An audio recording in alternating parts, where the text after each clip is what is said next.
Seramai 4,000 pelajar dari 4 sekolah di Kelantan terlibat dalam program pentarama Kelab Malaysiaku yang berlangsung selama 3 hari bermula 26 hingga 28 Oktober ini. Penolong Pengarah Cawangan Perkhidmatan Komunikasi dan Pembangunan Masyarakat Hasim Muhammad berkata, antara sekolah yang terbabit ialah Sekolah Menengah Kebangsaan SMK Sultan Ibrahim I dan SMK Tendung di Pasir Mas, SMK Cabang 4 di Tumpat serta SMK jenis Chung Hua di Kota Baru. Pemilihan ini juga merangkumi satunya 3 daerah yang berlainan, yang mana sekolah-sekolah yang dipilih ini juga sekolah yang mempunyai pelajar yang pelbagai kaum lah.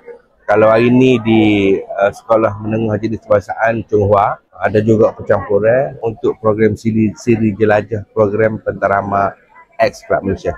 Yang mana tujuan pelaksanaan program ni adalah kita nak membawa mesej-mesej inisiatif yang ini adalah untuk kita nak bawa mesej-mesej kenegaraan. Cuma dari segi penglibatan pentarama saja, mana kita bawa mungkin konsep yang berbeza. Kalau sebelum ni kita libatkan agensi-agensi kerajaan dan juga kita libatkan pihak pelajar untuk bersama-sama dalam program di backup sekolah sendiri. Yang ini kita bawakan tim pentarama.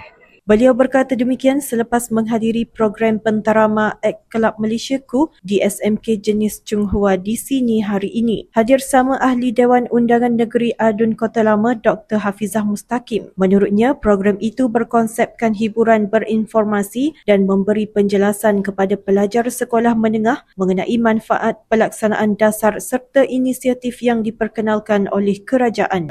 Banyak perkara tadi, termasuk dari segi kempen Internet Selamat yang jadi kempen utama kita, dan juga isu-isu semasa kepengurusian ASEAN, perihal rukun negara dan sebagainya lah. Hari ini yang dinamakan konsep pentarama ini adalah konsep hiburan bermaklumat. Konsep hiburan bermaklumat yang santai, mana diselang-selikan dengan kuis, diselang-seli dengan nyanyian, dan juga sembang santai serta ada game dan sebagainya. Beliau berkata kemungkinan program tersebut akan diperluaskan kepada Kelab Malaysiaku di sekolah lain memandangkan sambutan yang menggalakkan. Jelasnya, sebanyak 81 Kelab Malaysiaku ditubuhkan di sekolah-sekolah negeri ini. Sementara itu, Dr. Hafizah menyifatkan penglibatan anak muda dalam program itu sebagai usaha berkesan untuk memupuk keharmonian dan perpaduan.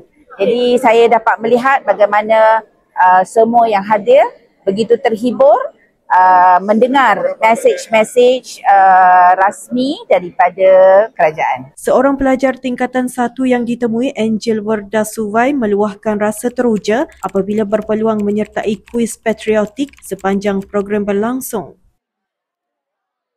Nur Atirah Azman bersama jurukamera Izzah Zaki, Berita iMedical TV.